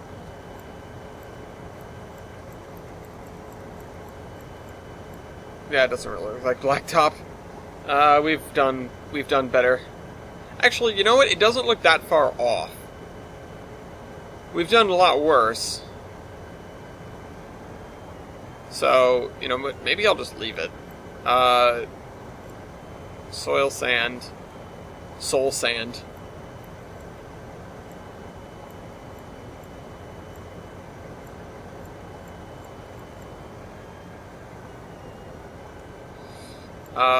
Let's see. I do want some grass over here. But just one or two splines of it. Just the one is fine, actually. And I want a playground. Play gym. Or this works.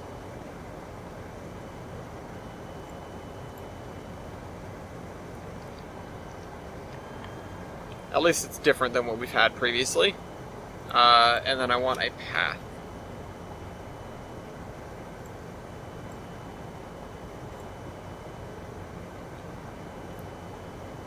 What the deuce?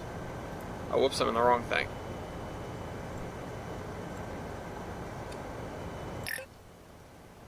Okay. No, this doesn't look good at all.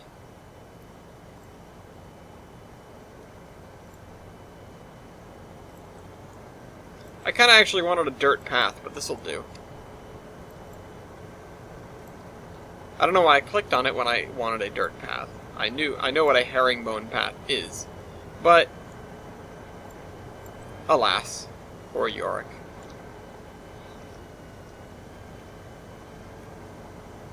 Okay, now let's get the very small grass and finish this area. Where's the very small grass? I think I made some over here. No. There it is.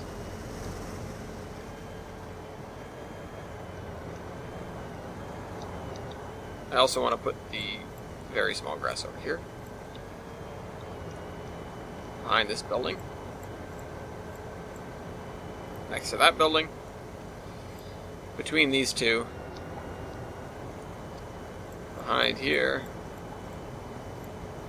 And along the edge here.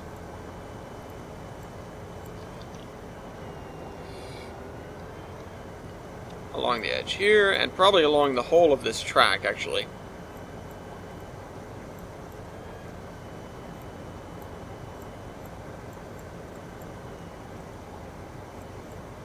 But that's, you know.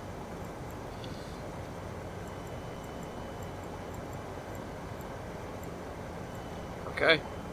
That's okay. Yeah, I want it not just along the edge of the track. I want it on top of the track in a few places.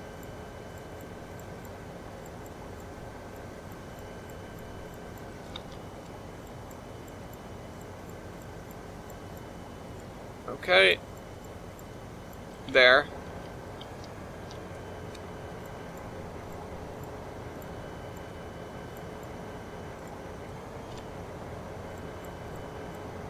Oh, whoops.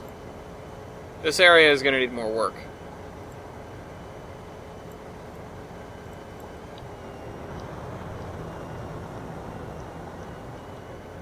But this area, I think, is almost done aside from cars, which I'll come by and do at a later date. I want driveways for these guys, but otherwise I don't think they need anything else. I'll just be very simple with them, and the grass will be the demarcation of the property line.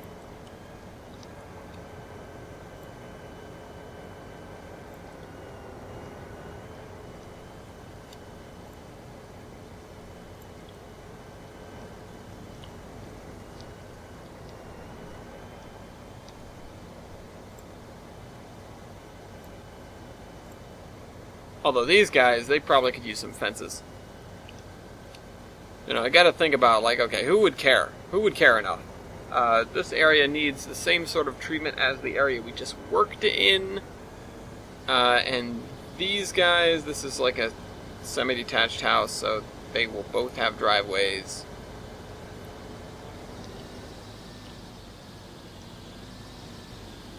Is this? Yeah, it's making that noise. Yeah. But we can't lollygag. Let's just get the textures and start working in that area right there. Where's Audacity? There it is. Hour 33. Okay, we're uh-oh. Come on. Okay. We're almost at a point where I think we're just fine to do... Oh, crap. You know what? Hold on. While I'm here, I gotta do this. Well, I think we're just fine to do copy-paste stuff. And in fact, instead of working on that texture that I was just going to do, we will swing by the field and see if we can find any trees that we like. So this is our field. Let's get some trees. Or just tree, single tree. We got the big leaf maple, we have these birch trees, which, I mean, we can definitely use that. We probably should make a thing with each one of these kinds of trees, the ones that we've used.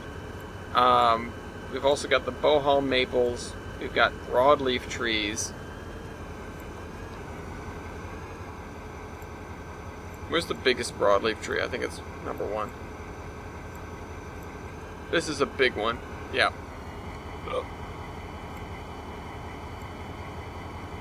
We also have tree conifer. No, we don't need those. Giant redwood, nope. What was the third one we've been using? We've got live oak trees, we're not going to do that. Maple shrub. That would be good over in the swamp.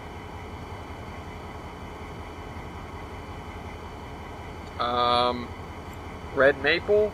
No, red oak. That's what we've been using. That's the other one, right? Yeah, that's the other one. So we can have these guys or clusters of these guys.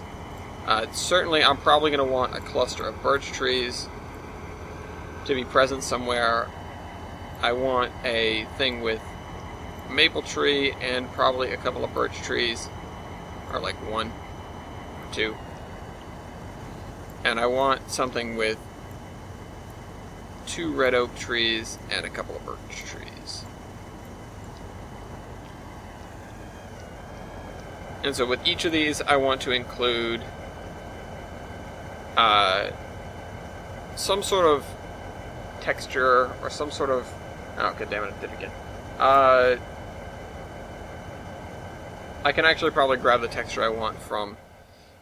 Actually, I'll use one of these. I'll use this texture, because it's right here. It doesn't look half bad.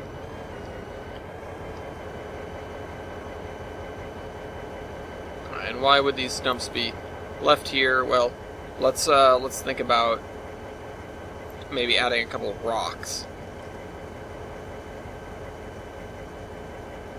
But these are going to be spread relatively sparingly across the fields. We need some stones. Let's see. Boulder, granite. That works.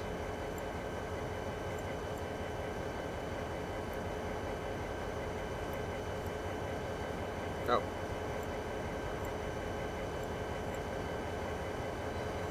Rocking horse, rocking chicken, rock F small. Nope, that looks terrible. Rock quartzite. Oh, these are these guys. That actually kind of helps. Rock shale.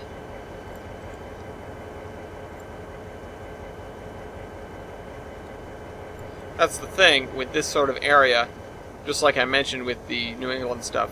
Tends to be a lot of rocks kicking around. Okay, so we'll do that. Let's just finish up with doing the one, one thing at a time. So we'll do this one first.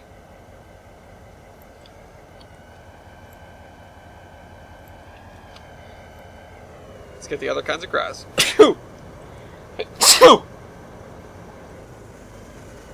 Oliver's looking at me. I know, I'm sorry, Oliver, I sneezed.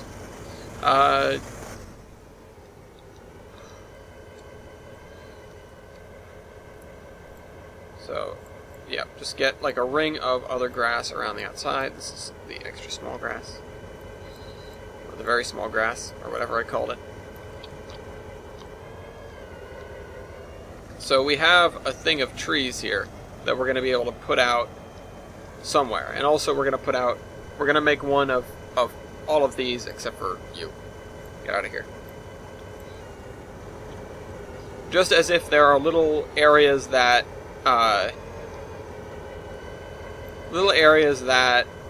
were left because the farmer didn't want to deal with it.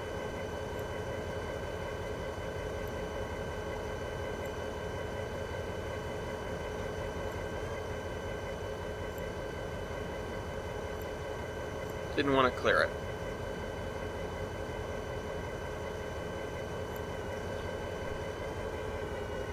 Can we see through this piece of shale? Yeah, we can. Okay, maybe I don't want to use the shale, actually. As nice as I think the shale looks... Okay, it doesn't actually look that bad when it's in there, but... Let's just lower the stuff and grab one of these boulders.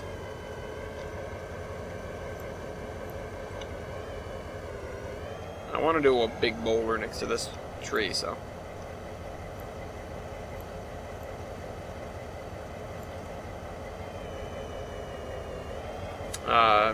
let's see. As for this, I probably want to have...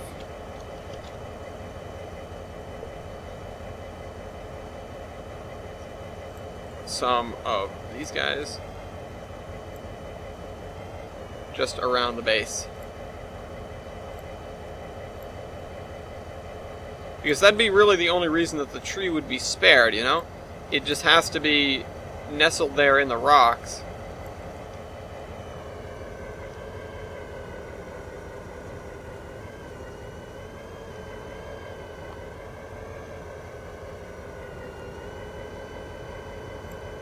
And with this, I think I'm just going to make a real pile of rocks off to one side.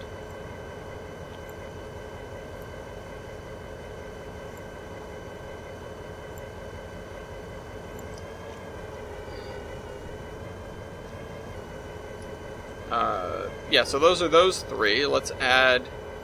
This is one of the coolest things I've done, I'm not going to lie. This is just this making of the little... almost like example bits to use.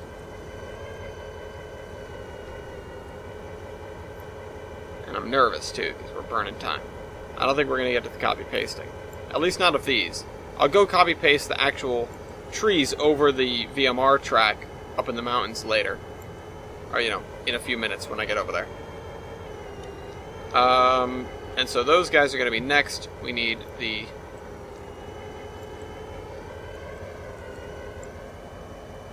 these.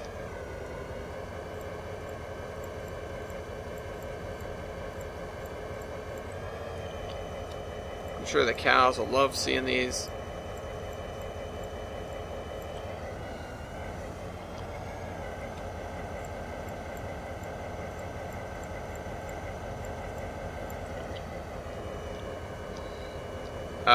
Okay, now we need to texture these guys. So let's do the under green first, which is this. Which is just, we've got a little bit of a darker area because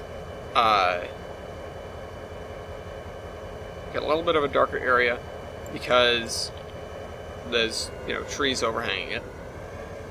These guys, let's see, let's get a couple of good sized boulders over here. So we have a big boulder.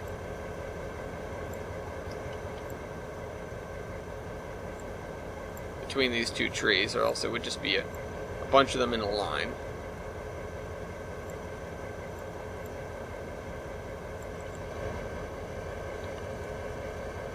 And a smaller boulder over here. And another small boulder over there. As for these guys, I'm not sure if I want too many, like, bigger rocks, but I do want a lot of rocks. So, the fact that these don't randomize is kind of a downside to what I'm trying to do here. So, you know what, let me take a couple of them out. Whoops, I want to keep that tree in.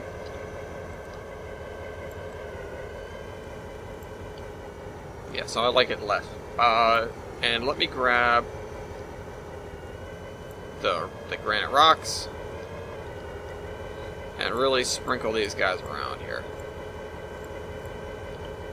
These are the big ones.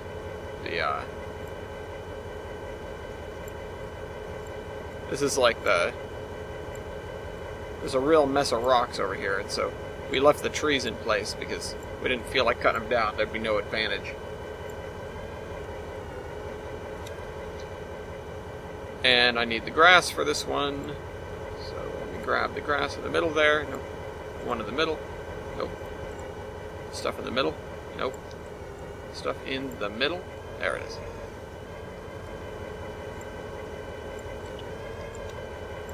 And let's just make a nice little triangle of this. There we go. Now we need to grab the edge grass. Little stand-up birch trees.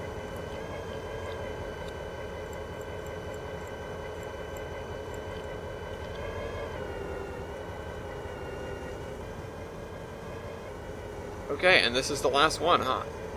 So, I don't want to use any of the procedural rocks here this time. Mostly because I don't feel like going to get them.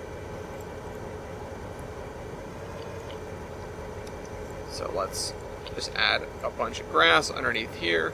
Let's make it kind of oversized in that direction. And grab this. Cool. I love it.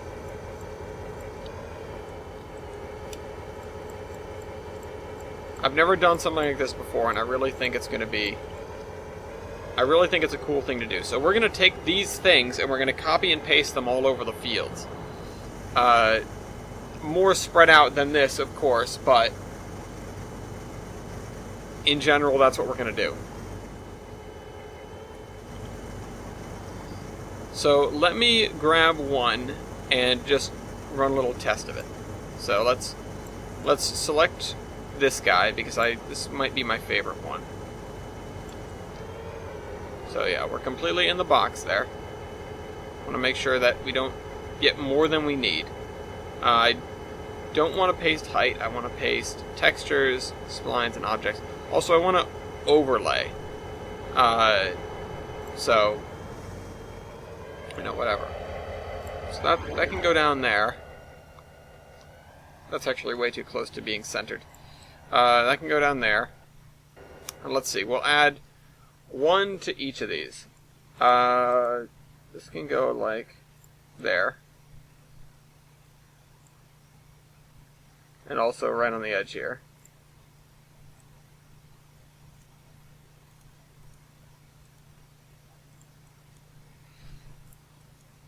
And also, you could probably expect more of these up here in the hills than anything.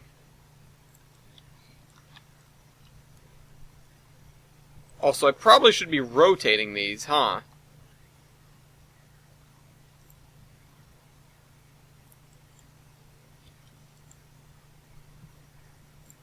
There. And there. Okay.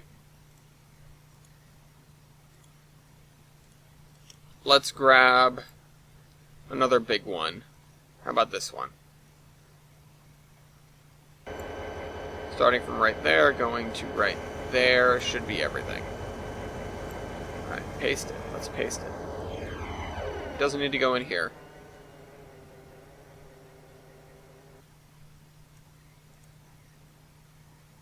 Right at the back here along the road. And right, well, tucked up in there wouldn't matter, because this is probably going to be treed up anyway. Just a little bit set back from the thing.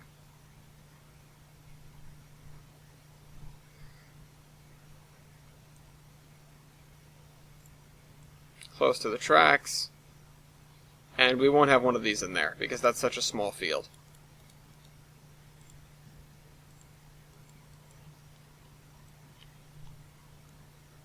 They'll actually have one of them over here, though, on the riverbank.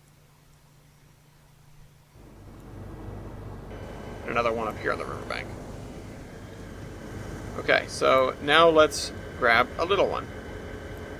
So we're definitely not getting to what the other thing that I wanted to do today. That's okay.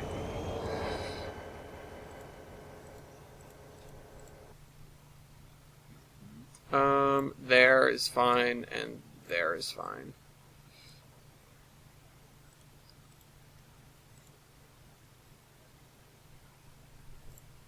There is fine. And there is fine. Now let's put this one like right along the tracks there. And another one right... No, there really wouldn't be any trees over there, huh?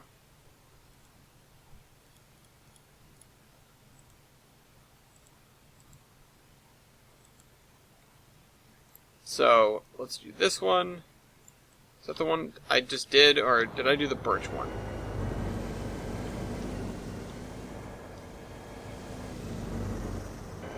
I just did the birch one, okay.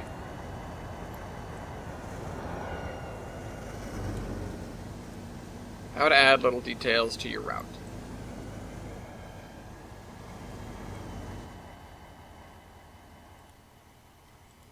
Also, if you hold that button when you're zooming in and out, apparently the game doesn't like it, so pro tip.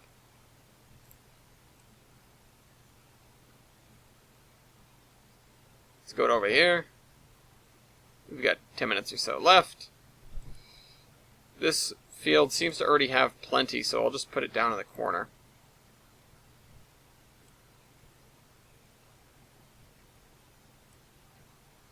And another one basically as close to the beach as you can get it, without it being kind of weird that it's so close to the water. Alright, which one haven't I done? I don't think I've done the big leaf. I haven't done the big leaf single. That sounds like something you'd order at Wendy's.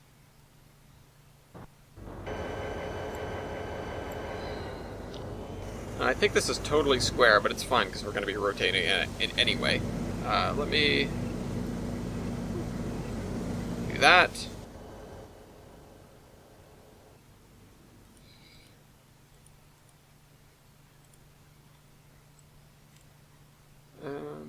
And another one there next to it, so we have those handful of big leaves together.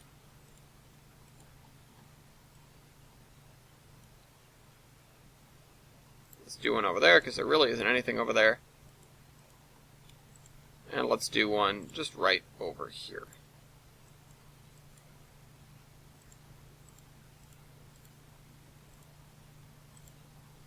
This is actually a really great solution to doing these kind of things. Okay, have we done the big leaf maple one? I don't think so. I don't think we've done this one yet. This is the biggest one, isn't it? There's going to be like maximum one of these per.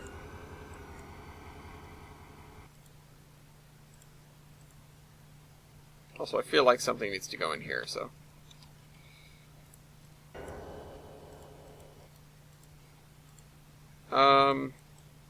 I think this one's okay. Let's see, are there any ones we've missed the opportunity to put another tree in? This one's probably. That one could probably use it. Otherwise, I think we're good. If it feels like we need more, I'll bring in more, but for now I think we're okay. I should have maybe added little bumps where they are. But, it is what it is. Okay, so we're going to do similar things for the swamp at a future point, but right now there are some areas that we could totally just tree right over.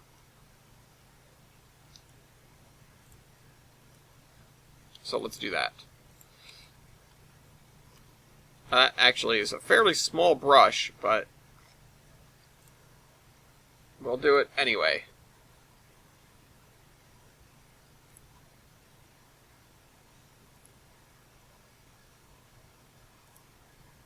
Although that is supposed to be some sort of culvert, right? This is? So, there would still be trees there. We just haven't decided on what it's going to look like. And I probably should do that sooner or later.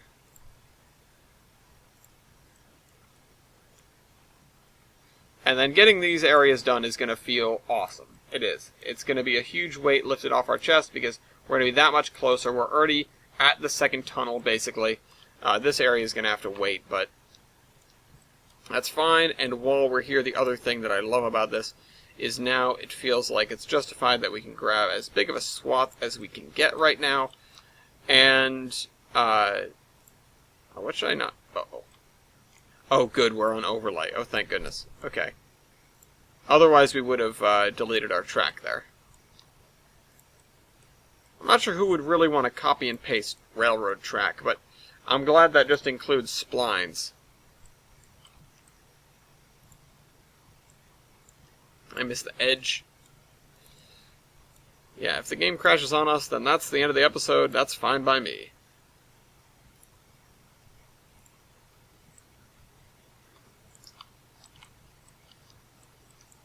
So, there's really going to be nothing special here. I think I'm just going to end up coming in here and doing it normally and then just putting in a culvert pipe underneath just as an addition. Because it really wouldn't be that ridiculous. It wouldn't be that out of the ordinary to just have the culvert pipe come out of the woods. Or not out of the woods, but the stream itself be basically unrecognizable against the woods itself. Itself. I said itself twice. Whatever. Stream, woods. Crick. Yeah, that's what I get on my back. That's not a body of water.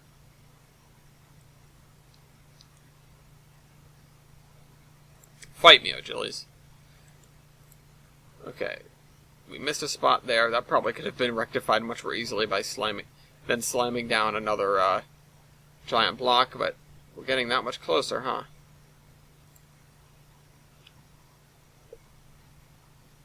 I need to do the texture up the river.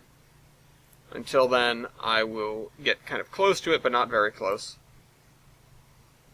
Alright, I need to do the grass up the river is what I need to do. And then, I'm not sure if we're going to bother doing grass around the lake, but for now, let me just put this over the top of the hill there, and around the back here, because that's not a river. Could have been, but decided not to be.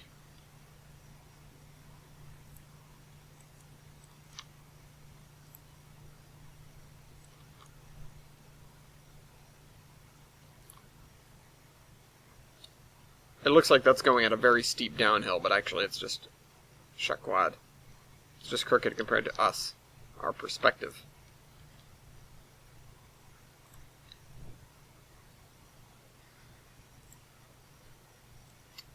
So, I'm not sure what to do when I reach this edge here. Maybe I should just get a smaller brush and overrun it just a little bit and then come back and paint it up again. For now, I'm just going to get real close to it, like I did with the river. Although, this time I can overlap it a little bit. And let's get ourselves a smaller brush and continue. Because there's no reason to stop right now, necessarily. Let me, swap that around so that we can fit this in there a little bit better. Although, that doesn't help too much.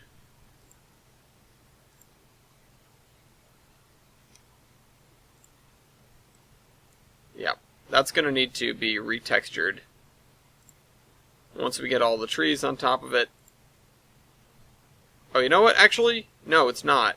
If I just... Oh, well, no, because then I'll be creating thicker and thicker layers of trees, and that's not something I want to do, so. Alright, let's do some trimming. Let's do some manscaping. Actually, we're probably gonna... We should... Oops. Oh, no wonder why things were making mistakes. Oh, put that back. I was on the wrong tab. Okay. The other thing is we should probably be moving certain trees in to shore up the tree line, because that's where they belong.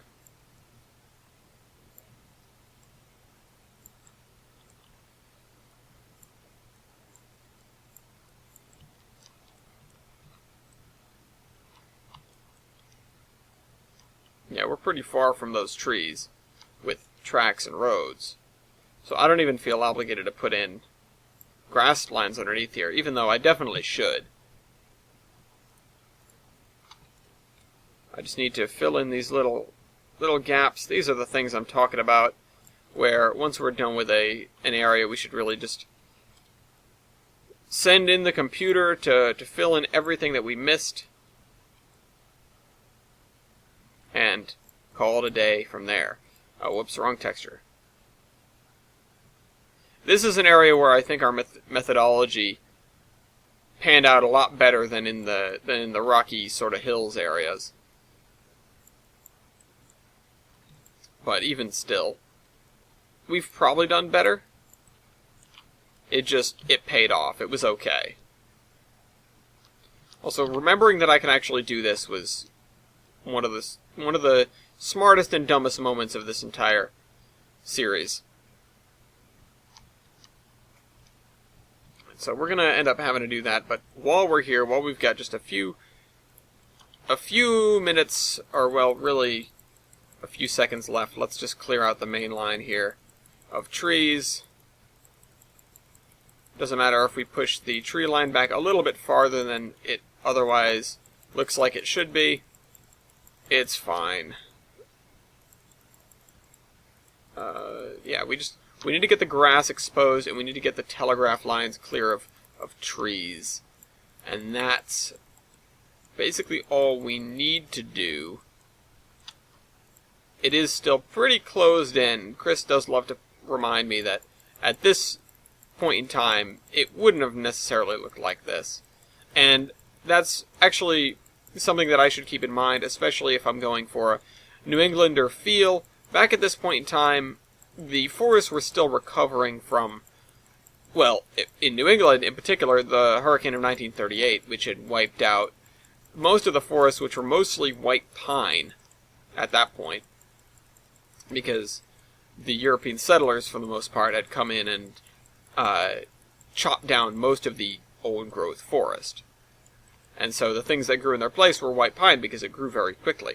And then they didn't have extensive root systems, so the hurricane came through and basically wiped out the entire forest again. And then deciduous trees, which had been waiting in the wings, came in and took their place. Anyway, so I think we have an area that we should work on next time. I hope you guys enjoyed this video, and I will see you next week. This is the Admiral, signing off.